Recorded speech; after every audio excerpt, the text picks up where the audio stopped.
America के राष्ट्रपति Donald Trump ने सोमवार को एक बड़ा और वैश्विक असर डालने वाला निर्णय लिया है।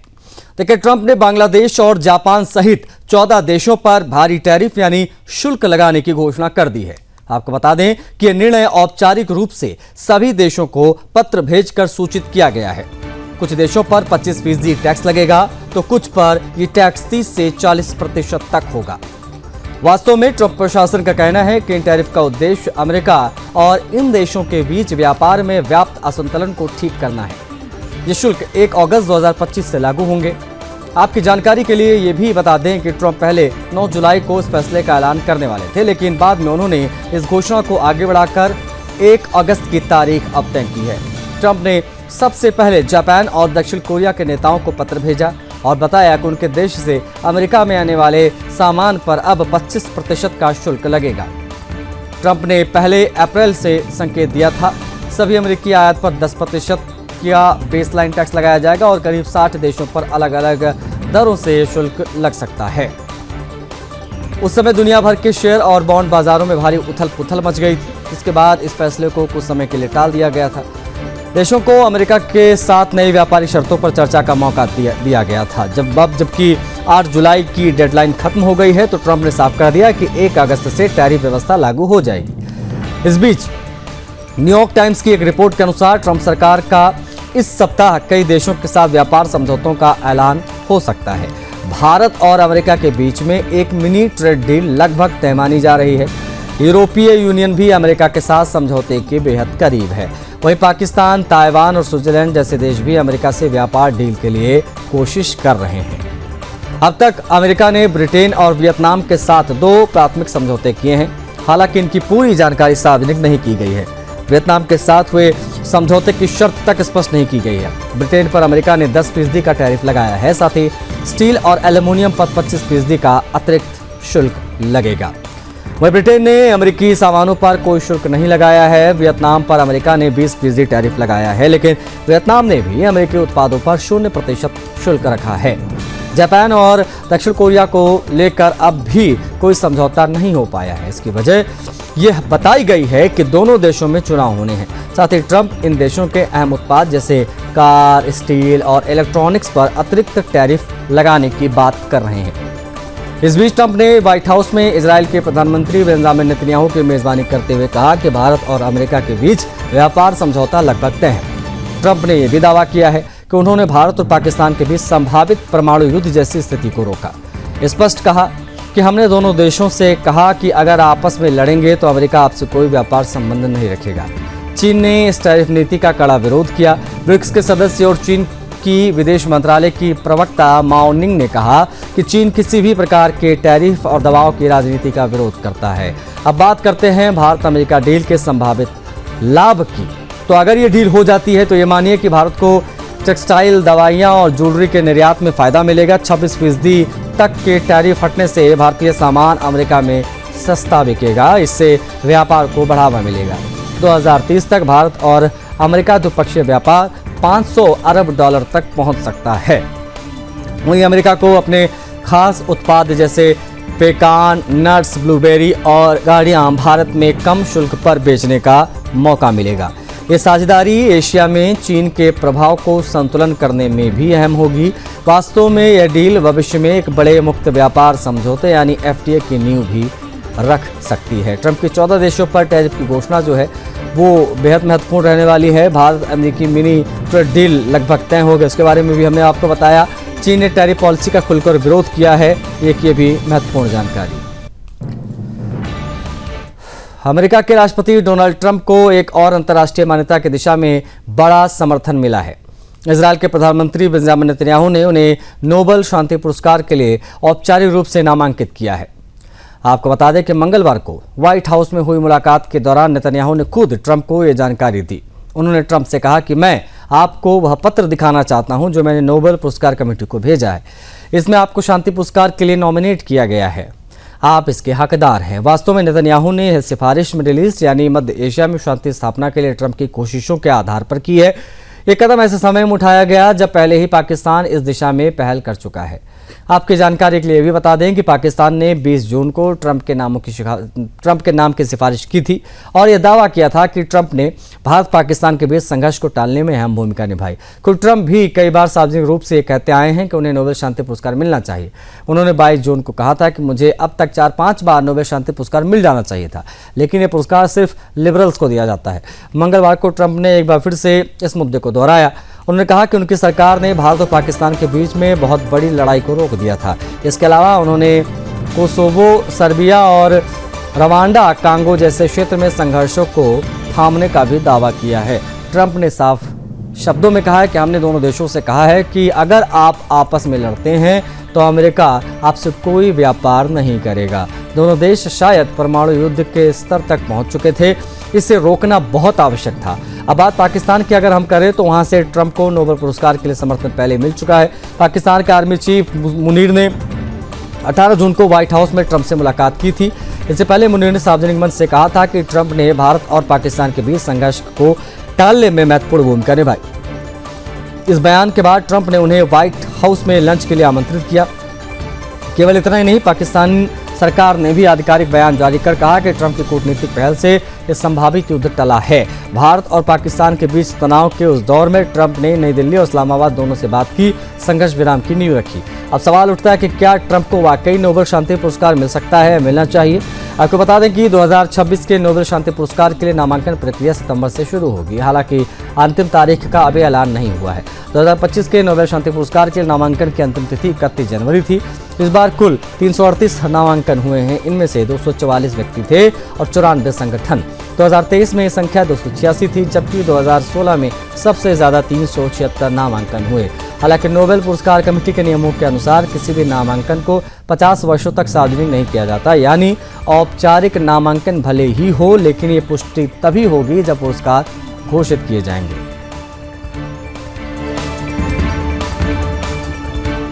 हमास और इजराइल के बीच चल रहे 21 महीने लंबे युद्ध में अब एक और जहां शांति वार्ता की कोशिश तेज होने लगी है, तो वहीं दूसरी तरफ इजराइल ने ईरान समर्थित हुती विद्रोहियों के खिलाफ बड़ी सैन्य कार्रवाई कर दी है। आपको बता दें कि हमला उस वक्त हुआ जब कतर में हमास और इजराइल के प्रतिनिधियों के बीच युद्ध विराम को लेकर अहम वार्ता प्रस्तावित थी। इजरायली वायुसेना ने यमन के हुदैदा, रास ईसा और सलीब जैसे बंदरगाह क्षेत्रों के अलावा रास केनेटिव स्थित एक पावर प्लांट को निशाना बनाया। वास्तव में इजरायली रक्षा मंत्रालय का कहना है कि इन स्थानों का इस्तेमाल हुती विद्रोही ईरान से हथियारों की तस्करी और इजराइल समेत उसके सहयोगी देशों पर हमले के लिए करते हैं। इस हमले का एक उद्देश्य हुती सैन्य प्रमुख मोहम्मद अल गमारी को भी निशाना बनाया था। जवाब में हुती विद्रोहियों ने इजराइल के विभिन्न क्षेत्रों पर मिसाइल और ड्रोन अटैक्स किए थे। हुती सैन्य प्रवक्ता यमहा सरी ने दावा किया है कि उनके बलों ने बेन गुरियन एयरपोर्ट, अशदोद और एलात पोर्ट के साथ अश्केलोन स्थित पावर स्टेशन को निशाना बनाया। इजराइल के रक्षा मंत्री कार्ड्स ने इन हमलों को पूरी तरीके से जायज बताते हुए कहा कि ईरान के लिए जो सही है वही यमन के लिए भी लागू होगा। जो कोई इजराइल पर हाथ उठाएगा उसका हाथ काट देंगे हम। हुती अपनी हरकतों की कीमत चुकाते रहेंगे। इस बीच इजरायली प्रधानमंत्री बेंजामिन नेतन्याहू युद्ध विराम वार्ता के सिलसिले में अमेरिका पहुंचे। उन्होंने डोनाल्ड ट्रंप के साथ मुलाकात की और कतर द्वारा प्रस्तावित सीज फायर पर चर्चा की।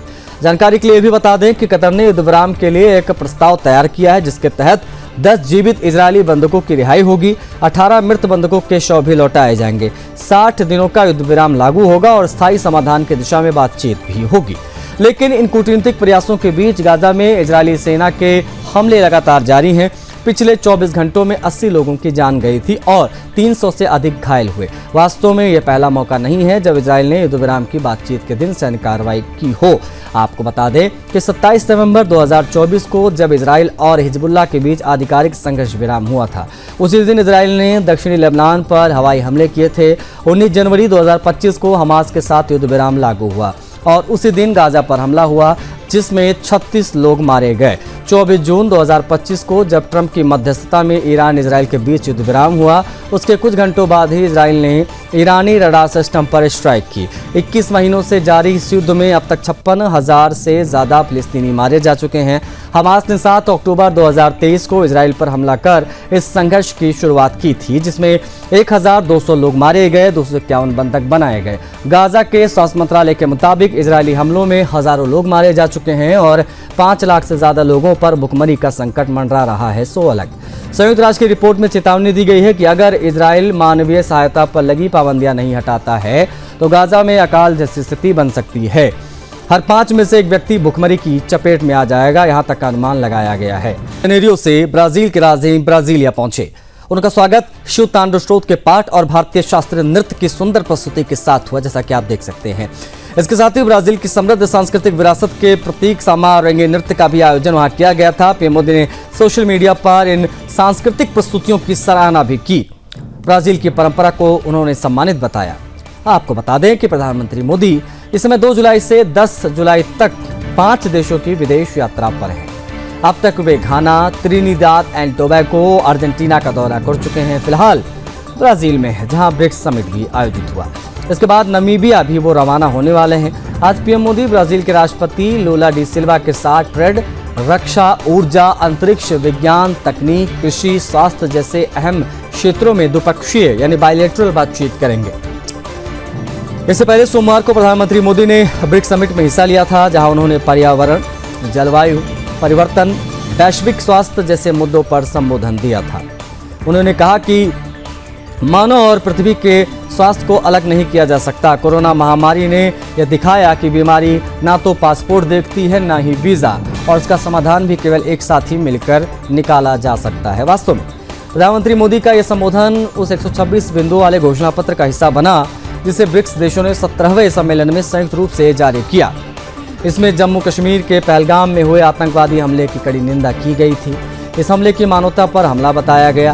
पीएम मोदी ने कहा कि आतंकवाद की निंदा किसी परिस्थिति या सुविधा पर नहीं, बल्कि सिद्धांत पर आधारित होनी चाहिए। प्रधानमंत्री मोदी ने ब्रिक्स मंच से एक नई विश्व व्यवस्था की मांग उठाई। उन्होंने कहा कि ब्रिक्स की असली ताकत इसकी विविधता में है। अलग अलग सोच और बहुध्रुवीय दुनिया में भरोसा ही इस संगठन को विशेष बनाता है। न्यू डेवलपमेंट बैंक एनडीबी से सोच समझकर निवेश करने की बात कही। उनका कहना था कि बैंक को उन्हीं परियोजनाओं में पूंजी लगानी चाहिए जो दीर्घकालीन लाभ और स्थायित्व प्रदान कर पाए। उन्होंने एक साझा ब्रिक्स रिसर्च सेंटर का प्रस्ताव रखा, सोलक, जो विज्ञान और तकनीक में संयुक्त शोध का मंच बने। डिजिटल माध्यमों पर नियंत्रण की आवश्यकता बताते हुए पीएम मोदी ने कहा कि हमें ऐसा तंत्र विकसित करना होगा जिसमें डिजिटल जानकारी की सत्यता और स्रोत का पता चल पाए, साथ ही उसके दुरुपयोग को रोका जा सके। उन्होंने ये भी घोषणा की कि भारत जल्द ही एआई यानी आर्टिफिशियल इंटेलिजेंस पर एक वैश्विक सम्मेलन आयोजित करेगा, जिसमें इस तकनीक की संभावनाओं और जोखिम पर विस्तार से बात होगी। ग्लोबल साउथ यानी विकासशील देशों के साथ भेदभाव का मुद्दा भी पीएम मोदी ने उठाया। उन्होंने कहा कि संसाधनों के वितरण और वैश्विक सुरक्षा जैसे मामलों में इन देशों के साथ दोहरा मापदंड अपनाया गया है, जबकि भारत हमेशा मानवता के हित में अपने स्वार्थों से ऊपर उठकर कार्य करता रहा है। प्रधानमंत्री मोदी ने ब्रिक्स के विस्तार को इसकी लचीली और समय के अनुसार ढलने की क्षमता का प्रतीक बताया। संयुक्त राष्ट्र सुरक्षा परिषद यानी यूएन, विश्व व्यापार संगठन WTO और न्यू डेवलपमेंट बैंक में सुधार की जरूरत को दोहराया। आतंकवाद पर अपनी स्पष्ट और कड़ी राय रखते हुए उन्होंने कहा कि आतंक को मौन समर्थन देना भी उतना ही अपराध है जितना कि सक्रिय समर्थन देना। उन्होंने 2 टूक कहा कि आतंकवाद के पीड़ित और उसके समर्थक एक तराजू पर नहीं तौले जा सके। उन्होंने पश्चिम एशिया से लेकर यूरोप तक फैले संकट, खास तौर पर गाजा में बिगड़ते हालात पर चिंता जताई। प्रधानमंत्री ने कहा कि भारत बुद्ध की धरती है, हम युद्ध और हिंसा को नकारते हैं, केवल संवाद, सहयोग और शांति की बात करते हैं। उधर अमेरिका के राष्ट्रपति डोनाल्ड ट्रंप ने ब्रिक्स से जुड़ने की इच्छा रखने वाले देशों को चेतावनी दे दी। उन्होंने कहा कि जो देश अमेरिकी विरोधी नीतियों वाले ब्रिक्स व्यवस्था से जुड़ेंगे उन पर अमेरिका 10% एक्स्ट्रा टैरिफ लगाएगा। ब्रिक्स के घोषणा पत्र में विश्व व्यापार संगठन के नियमों के खिलाफ उठते टैरिफ पर चिंता जताई गई थी। हालांकि इसमें अमेरिका का नाम नहीं लिया गया। अब बात करें ब्रिक्स की संरचना की, तो ब्रिक्स दुनिया की 11वीं उभरती अर्थव्यवस्था वाला समूह है, जिसमें ब्राज़ील है, रूस है, भारत है, चीन है, दक्षिण अफ्रीका है, मिस्र, इथोपिया, ईरान, यूएई, सऊदी अरब और इंडोनेशिया शामिल हैं। उद्देश्य इनका साफ है, दोनों देशों के बीच में आर्थिक, राजनीतिक और सामाजिक सहयोग को मजबूत करना है। इसकी शुरुआत जो है वो ब्राज़ील, रूस, भारत और चीन के साथ ब्रिक के रूप में हुई थी। 2001 में गोल्डमैन सैक्स के अर्थशास्त्री जिम ओ'नील ने इन देशों की विकासशील संभावनाओं को पहचानते हुए ब्रिक शब्द लिया था। बाद में दक्षिण अफ्रीका जुड़ा और ये ब्रिक्स बना। ब्राजीलिया में प्रधानमंत्री मोदी के भव्य स्वागत से लेकर आज होने वाली द्विपक्षीय बातचीत तक और साथ साथ में ब्रिक्स में जो बातें प्रधानमंत्री मोदी की तरफ से कही गई, ब्रिक्स से जुड़ने पर अमेरिका ने किस प्रकार का क्या दावा किया, वो भी हमने आपको इस खबर में बताया।